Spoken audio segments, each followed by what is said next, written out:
Welcome into the January 6th edition of the Locked On Leafs podcast. I'm Mike DiStefano with Dave Morisuti. Lots to get into today, Dave. Canada with a glorious victory to capture gold over Czechia and a horrendous defeat for the Maple Leafs as they lose to the Seattle Kraken. And we have an all-star, Dave, but was the right man chosen for the Maple Leafs? We'll discuss that and more all on today's edition of Locked On Leafs. You're Locked On Maple Leafs, your daily podcast on the Toronto Maple Leafs. Part of the Locked On Podcast Network, your team every day.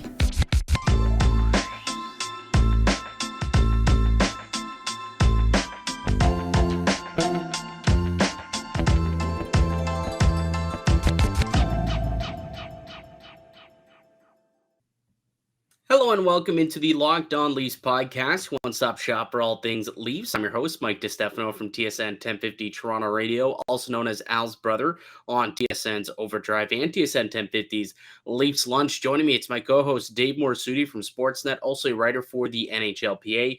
Locked On Leafs, a daily Maple Leafs-centric podcast, so be sure to subscribe for free wherever you get your podcast from. You can also now catch us up on YouTube. Just search up Locked On Leafs on YouTube and hit subscribe. And we got a lot to get into today, Dave. And today's show is brought to you by BetOnline. BetOnline has you covered this season with more props, odds, and lines than ever before. BetOnline, it's where the game starts. By the way, I made a boatload of money off of the World Junior Championships. I took Connor Bedard to win, to have the most points. I took Connor Bedard to have the most goals. I took Canada to win the championship. And what I have? Connor Bedard over 14.5 points. All four of my futures bets I made at the beginning of the year on BetOnline all hit. It was fantastic. I'm like $300 or $400 richer. Thank you very much, BetOnline. And you can make wagers all year long, hockey, football, basketball, baseball, whatever it is. You can do that over on BetOnline, one of our great sponsors here on the podcast. Before we get into some stuff, Dave, I just want to say something quickly. I know that over the course of the last couple of shows here, my audio's been kind of messed up. I know some people say that I need a mic. I have one. It just isn't in the frame like Dave's is. I have it off to the side here. So I do have a microphone. However, I think it was more of Oh, you're muted. We back. Accidentally unplugged the microphone when I moved it. But you don't move the microphone. Well, I was trying to show people, hey, look, there is a microphone. So I actually do have a professional podcasting microphone. It just doesn't sit here like Dave's does. I have it off to the side beside my computer because it's portable as opposed to yours, which is on an arm. But anyways, we believe it was an internet problem. And I've since got a new modem, which has better download speeds, and hopefully that has fixed the situation. If not, I'm sure we'll hear about it in the comments throughout the next few minutes after everyone's watching or listening to the show. But I do apologize. I know that it's irritating and annoying, so that's on me. But hopefully, again, we've fixed the problem, and if not, we'll do our best to have it fixed for the weekend. The problem is we don't notice it until it gets uploaded. So even Dave, who's listening, it's not coming through choppy, correct? You can tell me. You're crystal clear to me. Exactly. But then when it gets uploaded, then there's a problem there somehow. We think it was internet related. I guess we'll find out when we upload this later on today.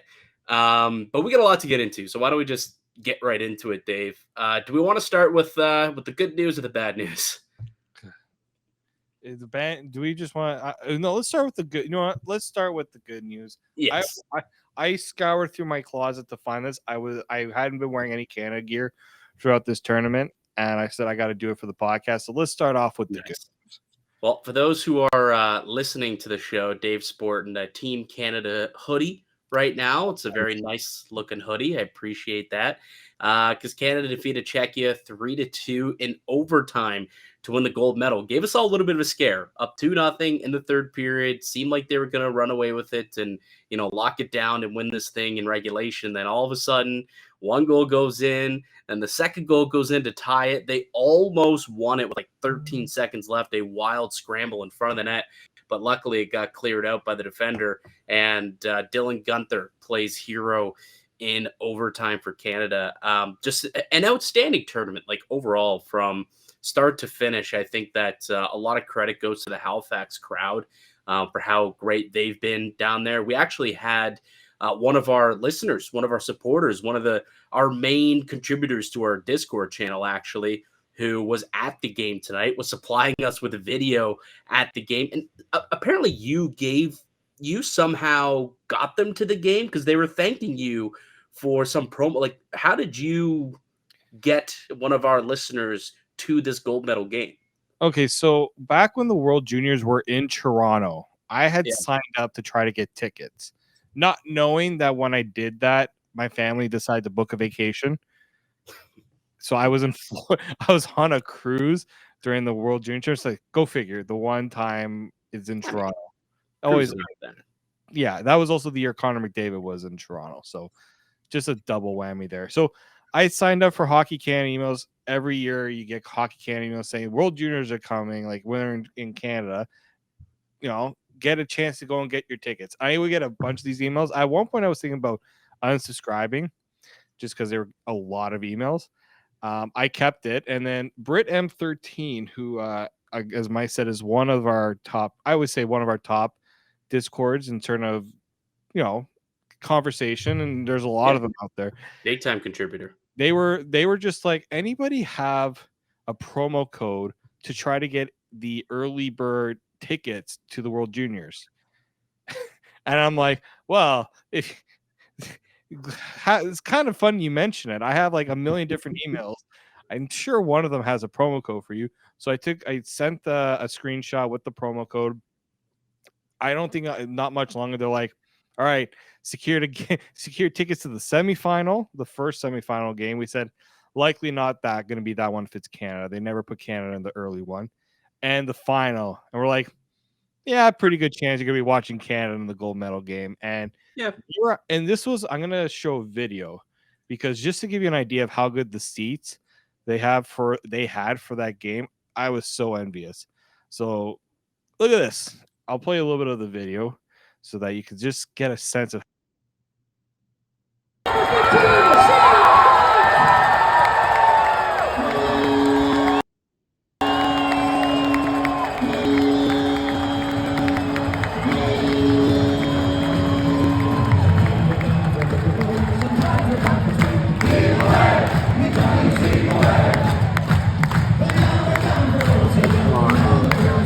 Stuck in my head for weeks, and I don't even mind because it was a great goal song.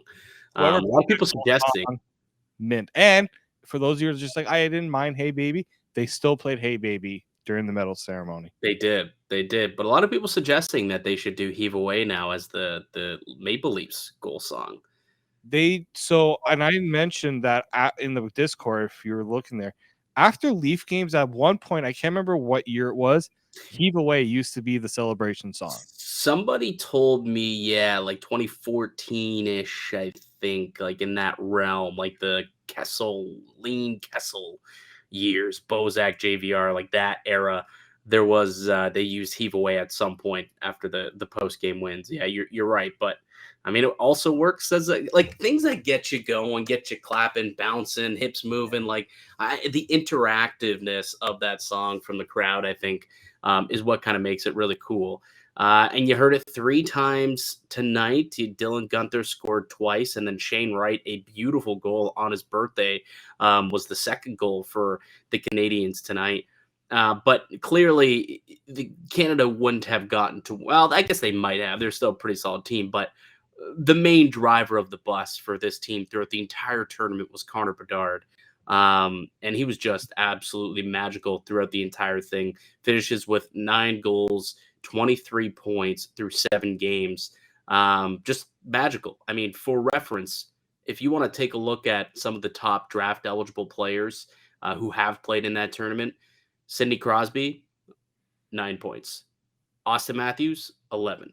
McDavid, 11 in their draft year. Bedard just got 23 in his draft year.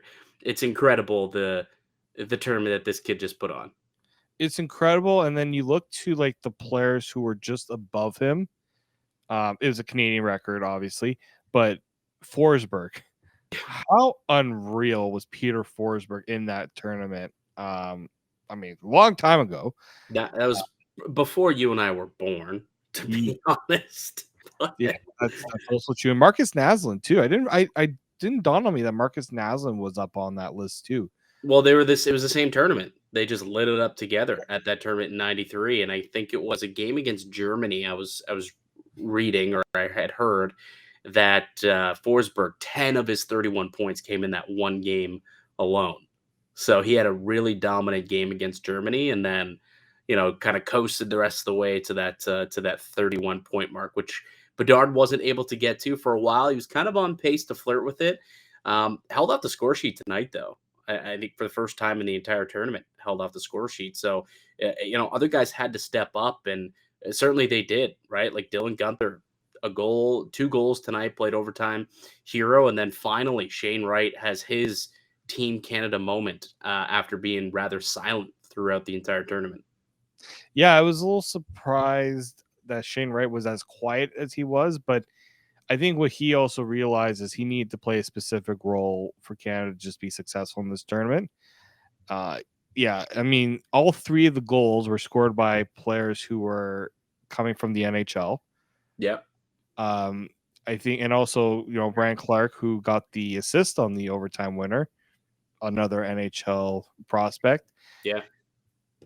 This was, for them, it felt like it was a nice little kind of closing of the book one, because they didn't really have that in the other World Juniors, because the other World Juniors did not have the same atmosphere, or there was no atmosphere at one of them because there were no fans.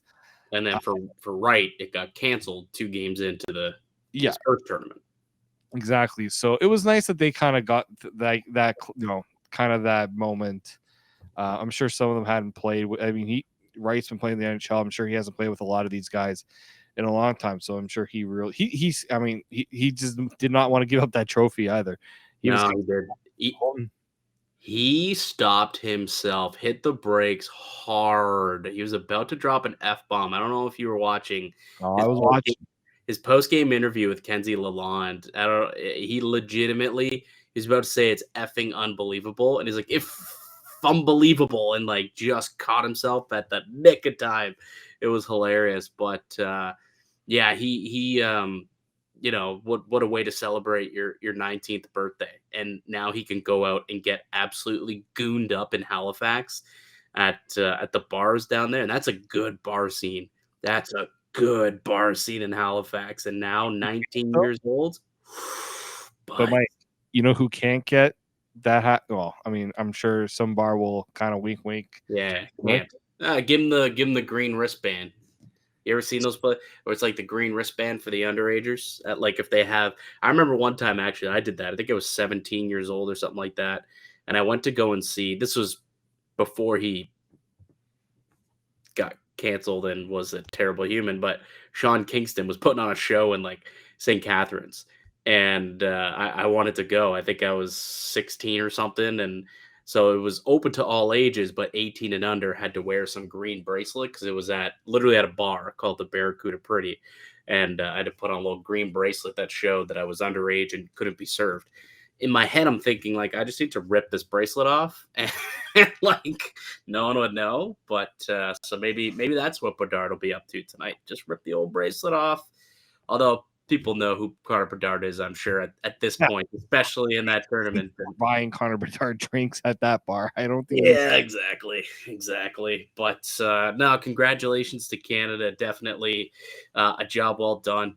And Connor Bedard, arguably, to me, greatest Canadian tournament, whether it's World Juniors, Olympics, Women's Championships, whatever you want to, the greatest tournament in any Canadian, in my opinion. Connor Bedard just had the best performance of all of them. The significance of the golden goal is different, but like encompassing the entire tournament, I think nobody garnered more or demanded more attention, and deservedly so, and dominated the way that Connor Bedard did. With 23 points. because a lot of people had Jordan Eberle just because of the heroics in those in those tournaments. Yeah, he had a couple big games. Yeah, right. But never like start to finish was he the best player on the team. Yeah, exactly. And he's just fantastic the entire way. So congratulations to Team Canada and to Canadian hockey fans, and congratulations to Halifax, who put on a hell of a show, hell of a performance in the building and in the stands. Yeah, they definitely deserve a pat on the back for the way that they hosted it. Moncton as well. The games in Moncton I had heard were also really, really solid as well. So shout out to both Moncton and Halifax for putting on a terrific tournament in short time too. Like it was supposed to be in Siberia, Russia. And then clearly the situation in Russia with the war, they decided to pull out of Russia, and last minute, within like 6 months, had to put together this tournament and did a fantastic job. So once again, congratulations to Canada and to Canadians for putting a smile on all of our faces for a little bit. Unfortunately, the Maple Leafs didn't do the same for Leaf fans tonight. Quite literally the opposite, Dave. There's a lot of disappointing moans and groans, I'm sure, coming from Leafs Nation tonight. If you even watched the game, because there was something a little more important going on. I think we could all agree with that. I had the dual screen action. You best know that the Canada game had the TV, and then my computer, the little smaller screen, had the Leaf game on it to keep track of what was going on. So let's break down that game on the other side. And also, we'll tell you which Maple Leaf gets the nod to the NHL All-Star game and whether or not it was the right choice, because it might not be. I don't think it is. And I'll tell you why on the other side. But first, Dave, let me tell you about one of today's show sponsors, and it's BetOnline. It's your number one source for sports betting info, stats, news, and analysis. Get the latest odds and trends for every professional and amateur league out there, from pro football to college bowl season. You got basketball, hockey, baseball. We've got it all at betonline.net. We're always the fastest and easiest way to get your betting info. Head to the website today or use your mobile device to learn more. BetOnline, it's where the game starts.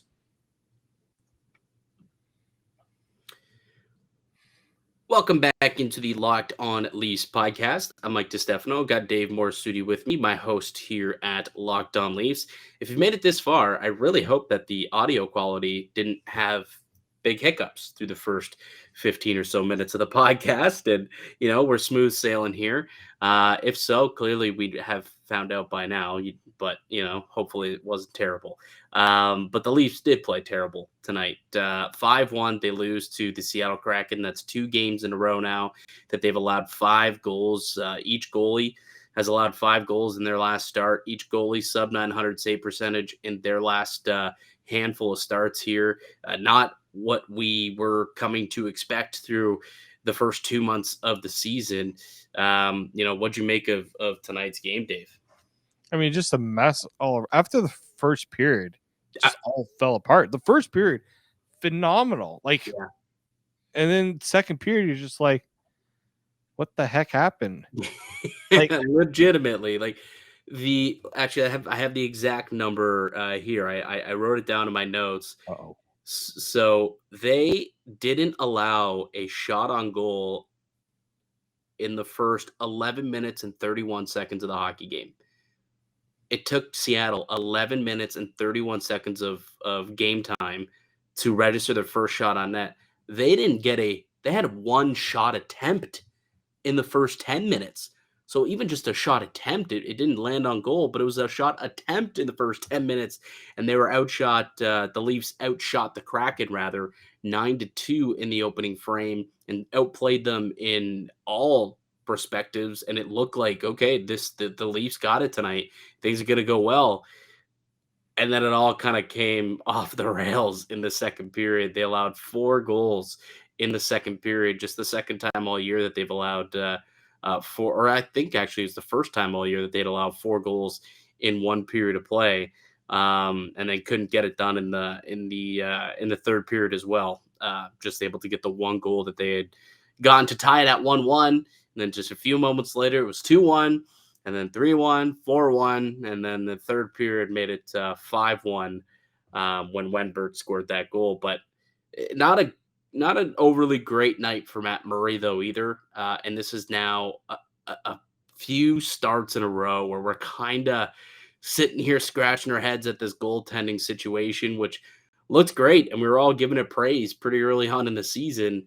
But now it's starting to become a little reminiscent to what we saw last year with Jack Campbell, where things kind of came unglued for him at the start of the new year slash December-ish, and that seems to be what's happening right now with these two goaltenders. I don't know. Tonight was not a great night. Like I guess we can go through the good, the bad, the ugly. If we start with the ugly, Matt Murray's play to me was the ugly tonight. Yeah, there were definitely a couple like I was looking to see kind of what the discourse was like about this game, what Matt Murray's performance.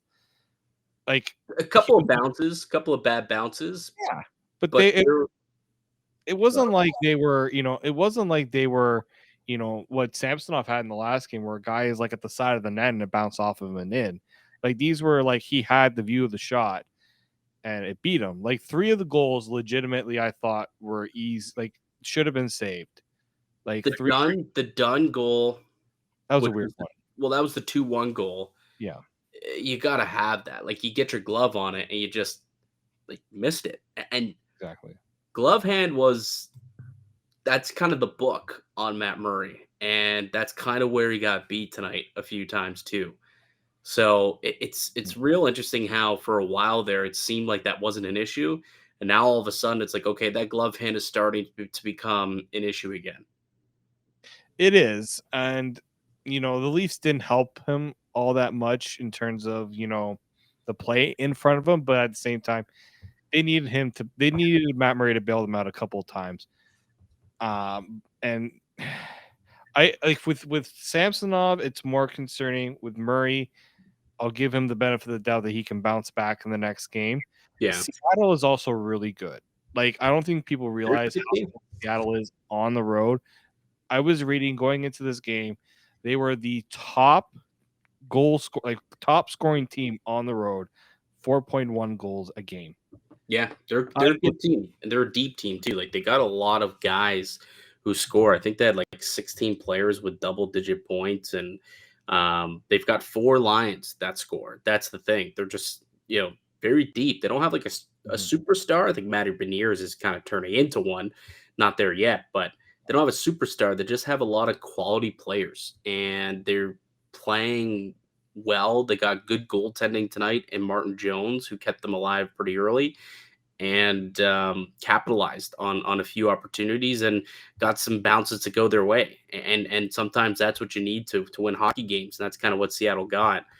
But just, breaking down, I guess, some analytically, just Matt Murray's night, according to Natural Stat Trick, had an expected goals of 1.4, but allowed 5. So that's 3.46 goals allowed above expected tonight. So just goes to show how below expectation he played tonight. Like you look at the high danger, like the goals he allowed, right? He allowed 1 high danger goal, 2 medium danger goals, and 2 low danger goals.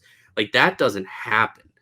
Like that just doesn't happen. Average shot distance was 51 feet from the net, and somehow still allowed 5 of those shots to end up in the back of the net. So yeah, not a great night for Matt Murray. Hopefully he can rebound sooner rather than later. Yeah, exactly. Like the one, like the Jared McCann breakaway, just terrible defensive play in terms of awareness there. But he also got beat clean on that, right? Like glove hand, right? So yeah, clearly Seattle saw something there. They now a couple of them, like the Beniers one, he wasn't exactly aiming; he was just kind of turning around and shooting anything on net. But yeah, it's clear that there was a preference to go glove side. Usually he's been like Matt Murray's been solid with that, so it hasn't been a problem. But hopefully this isn't something that becomes a trend. Like it was early to start the year. Yeah. I guess bad. We'll go in reverse order of what we usually go in. What was bad for you tonight? I mean, there was a lot of it. A lot of bad. Yeah, I thought the defense, like I thought the whole Giordano pairing, this was probably one of their worst games. You Yeah. know, just looking lost, not getting the puck out. Like they're a pairing that you can't keep. You don't want them staying in their own zone too long, right? Yeah. There was what goal was it? The fourth goal or fifth goal, where like Justin Hall was at one point up at his own blue line, comes back. The Seattle player is in front of Giordano. I think it was the Beniers goal. And like Justin Hall is like covering nobody. He's not doing anything. And it's just like that type of chaos when you're down and you're trying to get back into the game, like you're bound to have bad things happen. So I feel like the Leafs defense needs to chill, needs to settle. But also we're caught too many breaks, right? Like Seattle catching them flat footed. Like the fifth goal that they scored, like the 2-on-1 there, like I understand you're cheating for offense, but you gotta be a little bit more responsible there. And they were Yeah. not responsible at all. Yeah, no, defensively they weren't terrific tonight either, and a couple of the mistakes that they made, they paid for it for sure. But as for like that was my bad as well. The Justin Hall Mark Giordano pairing. I mean, if you look at the underlying numbers, they were on the ice for 8 shot attempts, but 20 against for Justin Hall, 17 against for Mark Giordano. The shot share was only 23% of the shots were of the Maple Leafs when they were out on the ice tonight, outshot 10-3. They're on the ice for a combined 5 goals tonight, sub 50 expected goals when there was only 4 guys on the entire team who had a sub 50 expected goals tonight, and they were 2 of them. Funny enough, Mitch Marner was actually dead last at 36%, so he didn't have a overly scary night himself. But they also gave up 8 scoring chances tonight as well. So it just overall not what we've come to expect from Justin Hall, Mark Giordano. They've been pretty steady as of late. So hopefully it's just a little bump in the road for those guys because they have played well, but they've played a lot too. So, an off night, I guess, was expected for those guys, and hopefully they can get it back on the rails as well pretty soon here because they've got a back-to-back coming up now. They've got Philly, and then they get Detroit on Saturday, and then they've got Philly on Sunday. So they're going to have to play some tough minutes. I believe Timmins is going to get into one of those games. And I wonder after this game if Justin Hall has entered the chat for a player who might come out for him. Well, we've been wondering if that's something that Sheldon Keefe would do, and we haven't seen it yet. No. Up until now, I don't think it's been warranted. Yeah. But is it warranted after one game? I'm still not sold on that. That'll be interesting. That'll be interesting. What we might see is maybe they give Mark Giordano the night off and they slide Brody back over to the left. Like I'm sure Mark Giordano wants to play as much as he can, but we have to start thinking about long term. You can't be playing this guy like a workhorse every night. He's got to need, and I'm sure he's not asking for it, but I'm asking for it. Don't let Giordano's legs fall off we're in January right now. It's not going to get any easier. He's not being paid to be one of your top guys. He has played like one of your top guys. Let's make sure that we're not overstretching him right now. Yeah, and lastly, I mean, we talked about the strength of the first period. That was good. But one player I want to highlight who I actually thought had a real solid game despite all the chaos that was going on. I thought Pontus Holmberg actually looks really good tonight, especially in that first period. He had a couple of real strong chances in that first period. And, he's just somebody who he's just consistent on a nightly basis. He's just a guy who is going out there doing his job, playing responsibly defensively as a fourth line role. He's getting some opportunities offensively. He's not the best finisher, I guess you could say, but he's getting those chances and those looks. He's got a few goals on the season.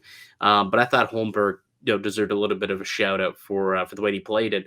I think that it was noticed by Sheldon Keefe because he ended up taking a stroll on that second line also a little bit later on in the game in the third period when the blender kind of got taken out. He ended up taking a line with up on the second line with Tavares and Mitch Marner ended up playing a minute 25. So a couple of shifts with those guys that he was given an opportunity to see what he could do, just being rewarded by a strong game.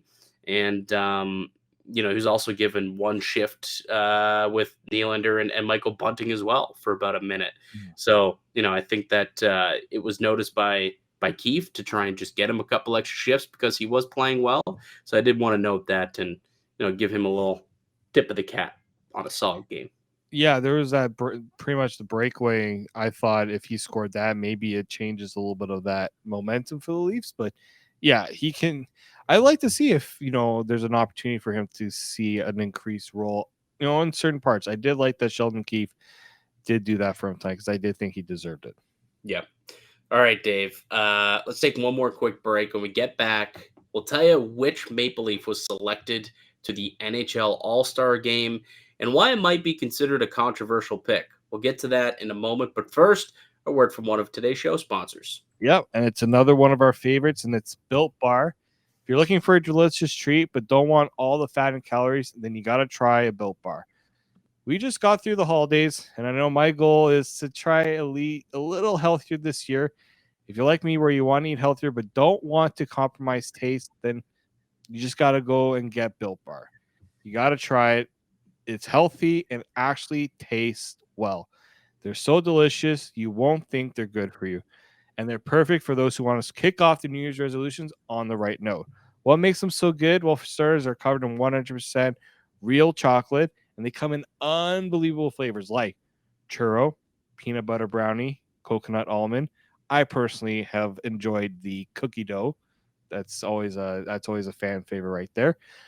Now, I'm not sure how Built does it, but these bars taste like a candy bar while maintaining amazing macros. And what's even better is that they are healthy, only 130 calories and 4 grams of sugar and a whopping 17 grams of protein.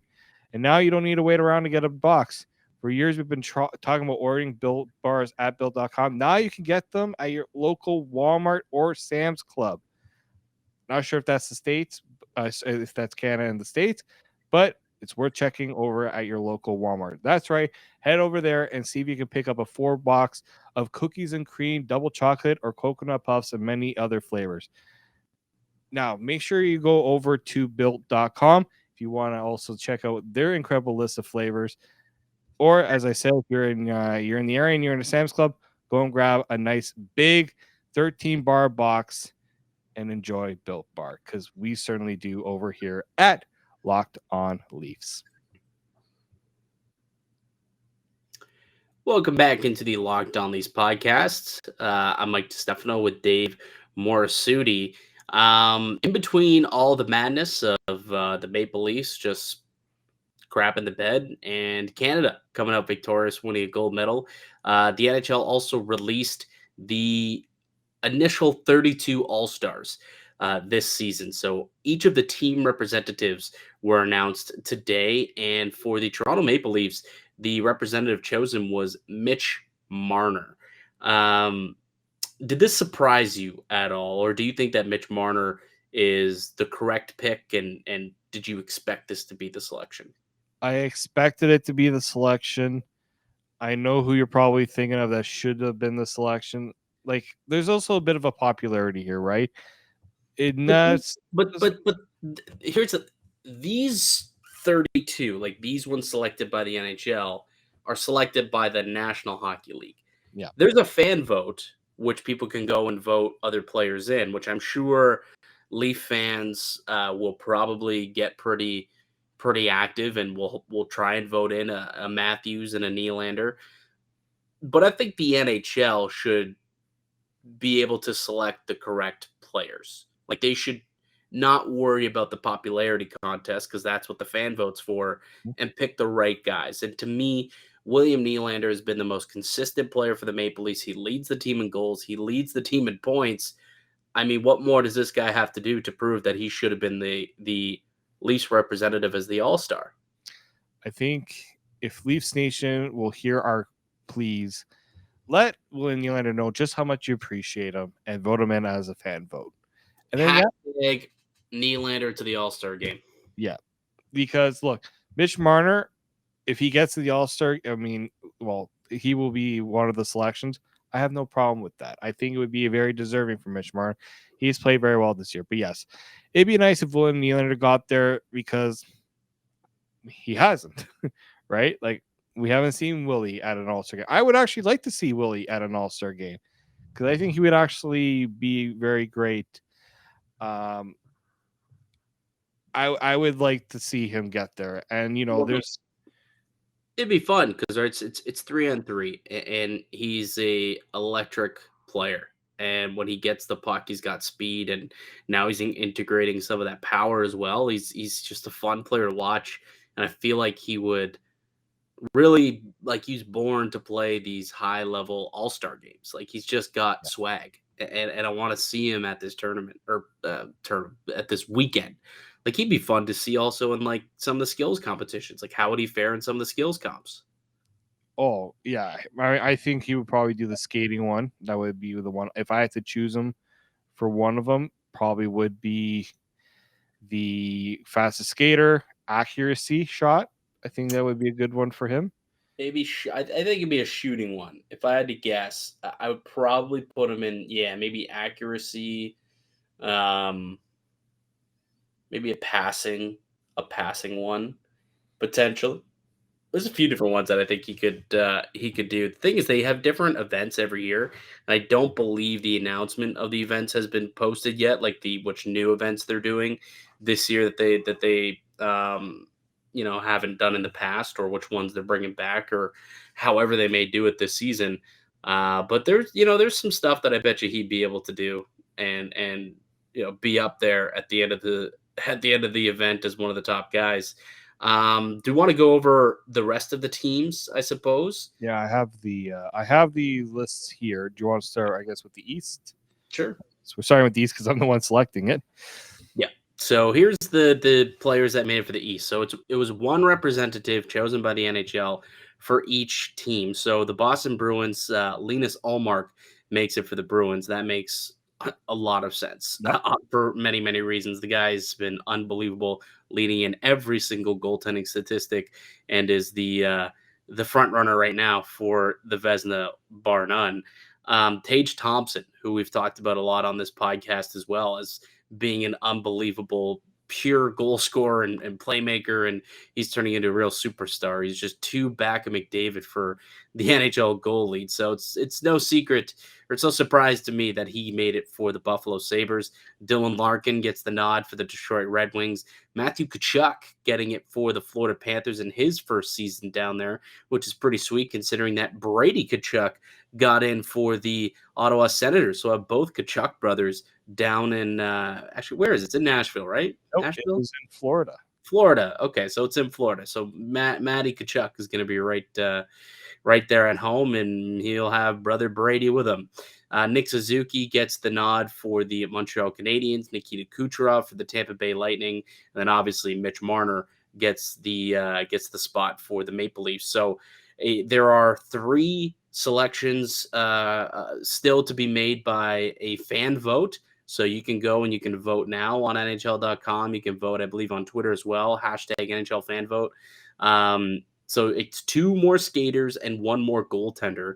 Do you want to make a prediction? Like, who would you vote for in those, for this division? Ooh, that's a good point. I mean, first off, I wish Nick Suzuki wasn't there because I don't think a player from the Montreal Canadiens should be at the All-Star game, but that's a different conversation. I agree with you. I don't think every team should. My opinion there. I would think William Nylander would be one guy I think would deserve a selection there. I just think he stacks up with a lot of these guys in terms of, I think if Brady Tkachuk's going to be there, I think William Nylander definitely deserves to be there. And I'm trying to think who else I would pick from the Atlantic. Like the Atlantic's got a lot of good players. Maybe Stamkos would be another option. He's been very good this year. So I saw Greg Wyshynski of ESPN actually tweet out a report that Stamkos was originally supposed to be the selection for Tampa, and then they ended up sending Nikita Kucherov instead. So I don't know what that was all about, but I wonder if maybe he just doesn't want to go to the All-Star. Could be a thing.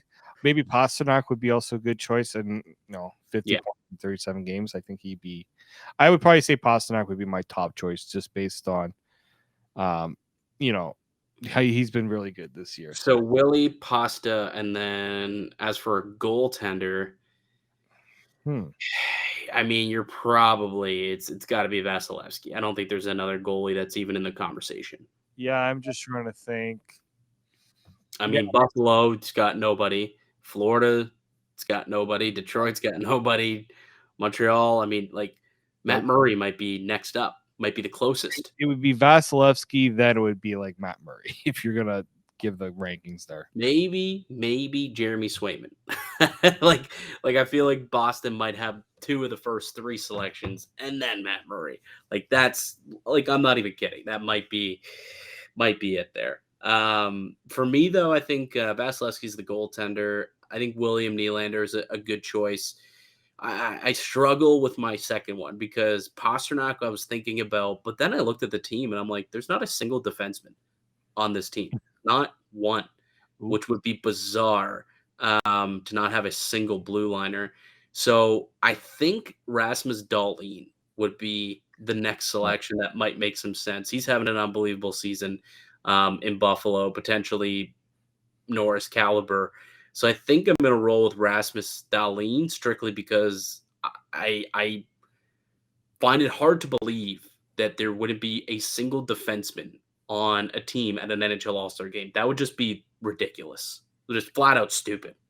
Yeah, it would not be a good look. I think there should have been. How don't they have one here, like already selected as a guarantee? Because there's no guarantee now. You're picking one from Buffalo. Are you picking Dahlin over Thompson?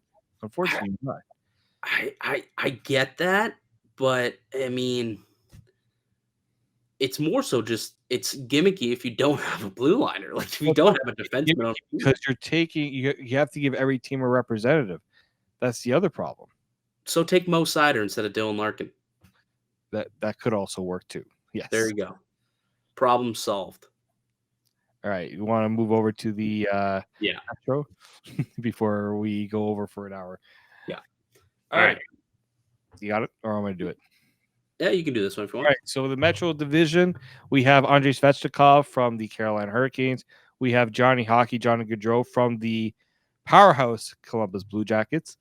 We have Jack Hughes from the New Jersey Devils. Brock Nelson from the New York Islanders. Igor Shesterkin from the New York Rangers. Kevin Hayes, noted healthy scratch. Kevin Hayes from the Philadelphia Flyers. Sidney Crosby from the Pittsburgh Penguins. And Alex Ovechkin from the Washington Capitals.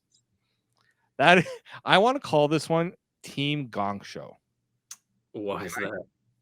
You have a healthy scratch in Kevin Hayes, who's been voted an All-Star. Like, I find that to be quite hilarious. Well, I mean, he was unfairly. Yes, very unfairly, but the storylines write themselves. I mean, the last time I'll say this. The last time a healthy scratch made an All-Star team, he won the MVP. So yeah, they literally tried their best not to even allow him to go to the game, but he went and he won MVP. Shout out John Scott. Continue. I was surprised about Brock Nelson. I know he's done pretty decent over with the Islanders, but I also think Ilya Sorokin has been pretty good for them. Here's one for you, Dave. The exact same issue that we just had with the other team. Yeah, I was gonna... No defenseman. Noah Dobson maybe would be a better selection here for the Islanders. I mean, he's having a great season. 24 points in 39 games. Got 10 goals this year as a 23-year-old blue liner. Like, why isn't Noah Dobson the selection here for the Islanders? Just like get a defenseman in these teams. I mean, also shows how little they think of defensemen in the Eastern Conference. Yeah, legitimately that not one. And I don't know if the NHL selects these actually, or if it's the team that sends their selections, like their chosen representatives. But the fact that none of them chose a defenseman, I think is hilarious. And the NHL didn't write back being like, actually, you should probably pick a blue liner because we don't have one and you have the best one on your team and probably should have been the selection. Let's keep going with the West, the teams out West. All right, so let me pull that one up. The West did it right. The West have some defensemen here. So we're looking at the Central. They've already done way better because they have defensemen here. Yes. They got 3 defensemen actually in this in this division. So they've got Clayton Keller for the Arizona Coyotes, Seth Jones for the Blackhawks, which I kind of have a problem with. I'll explain why in a second.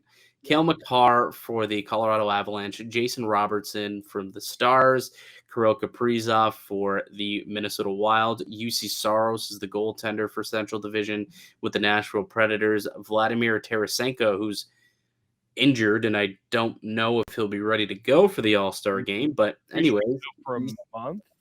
Yeah, so that'll be questionable if he can even play. So they probably should have selected somebody else. Wherever that goes. Yeah. And then Josh Morrissey gets the selection for the Winnipeg Jets, who's having an unbelievable season where he's now being nicknamed Josh Norrisy. So that one I agree with. Seth Jones, it's not that he's having a bad year because he's actually having a decent rebound season, all things considered. But if this is like Patrick Kane and Jonathan Taze's final hoorah, I would have liked to have seen like Patrick Kane chosen as the team's representative to the All-Star game. And also, he's so much fun at the All-Star game because he just is so skilled. He can crush these events, like the skills comp, and then in the game 3-on-3. Like I feel like that should have been the decision there over Seth Jones because there's already 3 defensemen on this team, anyways. So now they can afford to bring in a forward. Yeah, now the Eastern also is like, hey, can we trade for one of their defensemen? Yeah, really. Jeez. It's unreal. All right, so let's go over to the Pacific Division. Mm-hmm. I don't know if you saw the video of when Troy Terry from the Anaheim Ducks got told that he was being sent to the All-Star game. Troy Aikman made the announcement in a cool video session. They actually had him come and announce that he was going to be there. So it was a pretty interesting choice to have Troy Aikman do it. But why Troy Aikman? Either he must be like a huge fan of either the Cowboys or just football in general.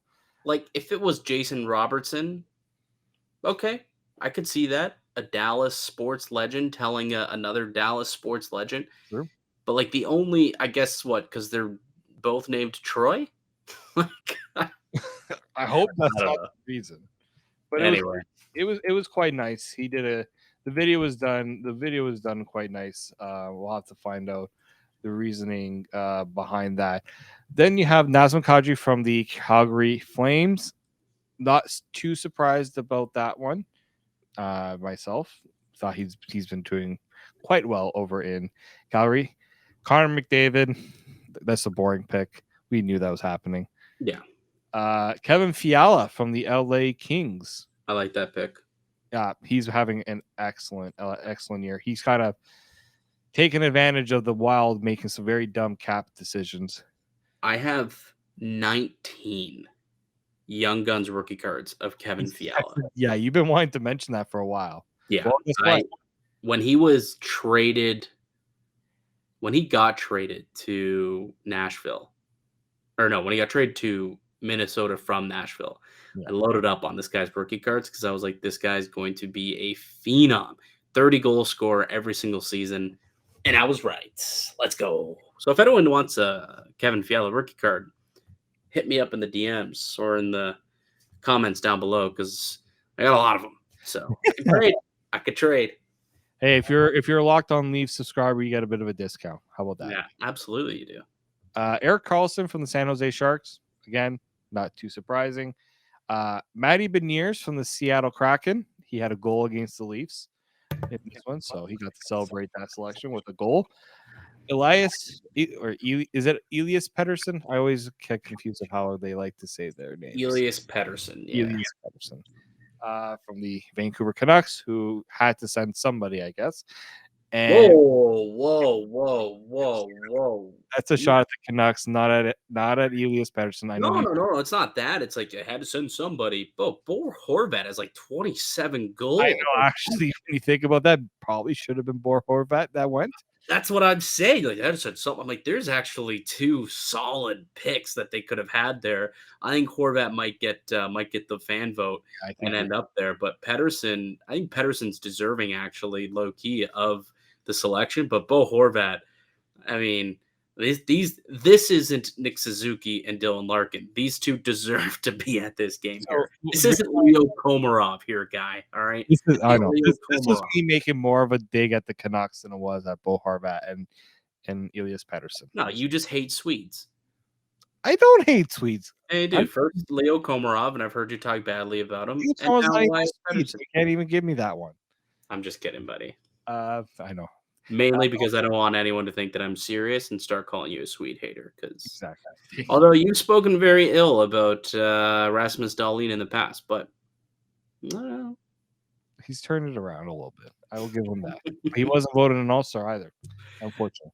right. Logan Thompson is the final one in Vegas. Very much deserving, considering I thought Vegas had no goaltending to start this year, and Logan Thompson's just like, hold my beer. Yeah, he was really good odds at on BetOnline as the rookie of the year at the start of the season. I think I got him at like plus 2,000 or 1,600 or something like that. The odds have shortened to like plus 500 or plus 450 or something. I think he's third or fourth best odds right now over on BetOnline. So yeah, he's having a great, terrific season. Yeah, a really good start. I think he hit a little bit of a skid, but I think he's getting back on track with Vegas. But so those are the All-Stars that were selected for this year, and now it's up to you, the fan base, to go and vote for who else you want to see. So the way it's going to work is each division will vote in 2 more skaters and 1 more goaltender. So if you want William Nylander at the All-Star break or at the All-Star game, go ahead and vote for William Nylander. If you want Pontus Holmberg, I know David, who doesn't like Swedes, will not vote for Pontus Holmberg, but if you want to, you certainly could. Like that could be a thing. If you wanted to do like a Zemgus Girgensons type of thing where it's just, you get real cute and send somebody who probably should not be there, like a John Scott and a Girgensons. Like we've seen this before when it opens up to fan voting. You never know what you're gonna get. But they're going to do that for every single division. So 2 more skaters and another goaltender. Let's get some defensemen in here on the East, though. Like, I mean, the fact that there's not a single defenseman that was nominated to any team on the Eastern Conference is just bizarre to me. So someone's got to play D. It gets a 3-on-3 game. You're going to have Mitch Marner out there playing defense for the Atlantic. It's unreal. It's unreal how, if you're a defenseman right now, maybe let's see if an Eastern Conference team is looking to add one in the offseason. You might be able to cash in a little bit here.